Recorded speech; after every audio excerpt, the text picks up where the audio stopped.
Assalamualaikum warahmatullahi wabarakatuh. Semangat pagi anak-anak. Bagaimana kabar kalian hari ini? Semoga sehat selalu ya. Jumpa lagi dalam channel Bapak Sofyan Al-Kafi. Pada video kali ini kita akan membahas tentang interaksi makhluk hidup dengan lingkungannya. Apakah kamu tahu apa saja yang termasuk interaksi makhluk hidup dengan lingkungannya? Untuk kamu yang sudah tahu atau yang belum tahu, tonton video ini sampai habis ya, agar wawasan kamu tentang materi ini dapat bertambah. Oke, dalam interaksi antar makhluk hidup dengan lingkungannya, kita harus tahu dulu apa itu lingkungan. Lingkungan berasal dari kata environment atau bahasa Inggris. Lingkungan juga secara umum dapat diartikan sebagai segala sesuatu di luar individu. Jadi, contohnya apa saja? Pertama, ada makhluk hidup lain. Ada air, cahaya matahari, dan lain-lain. Oke, mengerti ya? Jadi, lingkungan itu diartikan sebagai segala sesuatu di luar individu. Lanjut. Di dalam lingkungan itu memiliki beberapa komponen, di mana yang pertama ada komponen biotik dan komponen abiotik.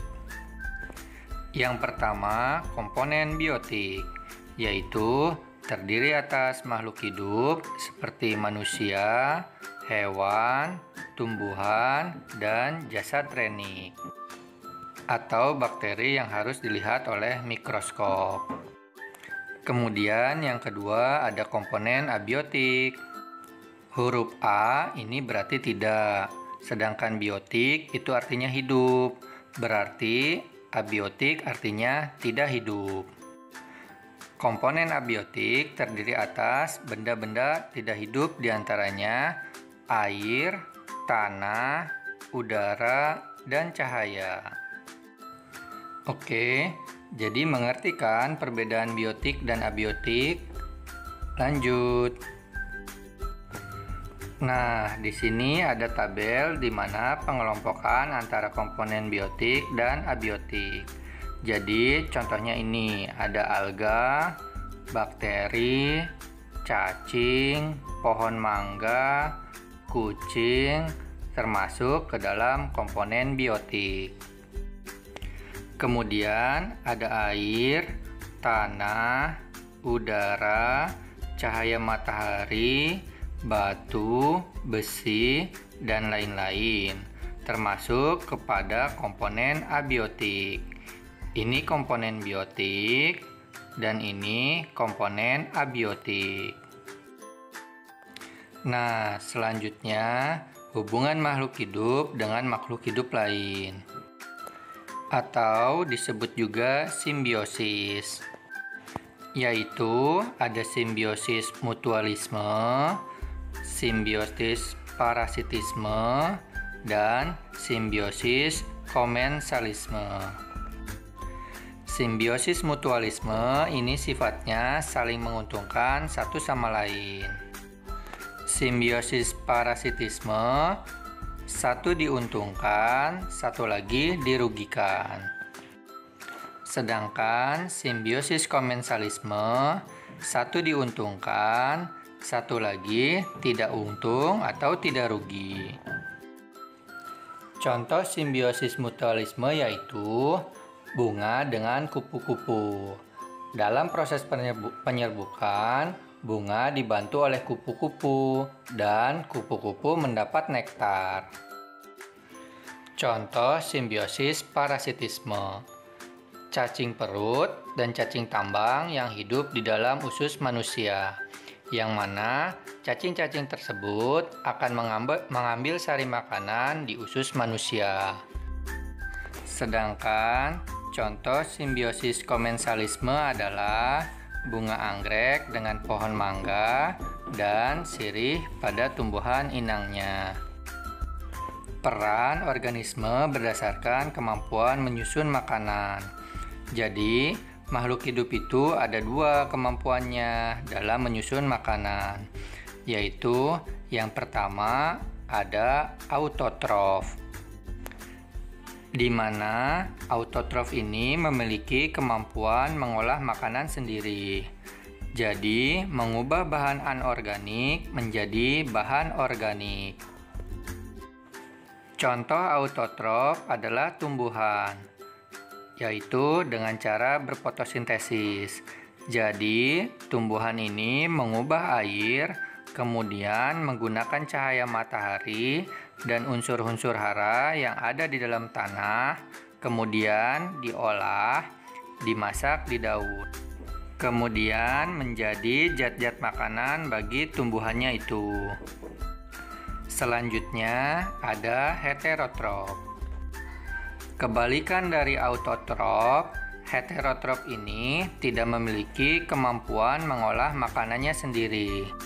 Contohnya apa? Contohnya adalah hewan.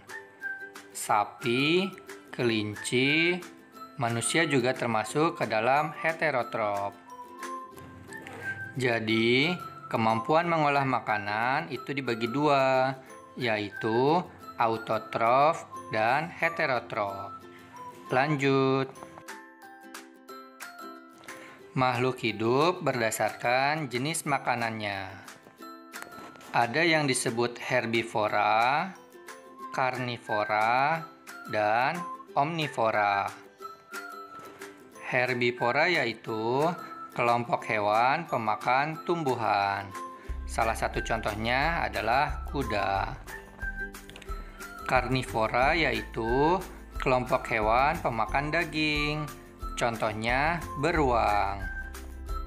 Sedangkan omnivora yaitu kelompok hewan pemakan segala. Salah satu contohnya adalah komodo. Oke, lanjut. Selanjutnya, rantai makanan. Rantai makanan adalah perpindahan energi makanan dari sumber daya tumbuhan melalui seri organisme atau melalui jenjang makan. Jadi, awal dari rantai makanan itu berawal dari tumbuhan. Nah, di mana tumbuhan ini disebut sebagai produsen. Dalam rantai makanan itu ada dua peran. Ada yang berperan sebagai produsen dan ada yang berperan sebagai konsumen. Nah, di mana produsen itu adalah makhluk hidup autotrof atau yang bisa mengolah makanannya sendiri. Sedangkan konsumen makhluk hidup heterotrof atau tidak dapat mengolah makanannya sendiri. Oke, paham ya? Lanjut. Nah, di sini ada contoh rantai makanan. Yang pertama ada padi, kemudian ada belalang, kemudian ada kadal, kemudian yang terakhir ada elang.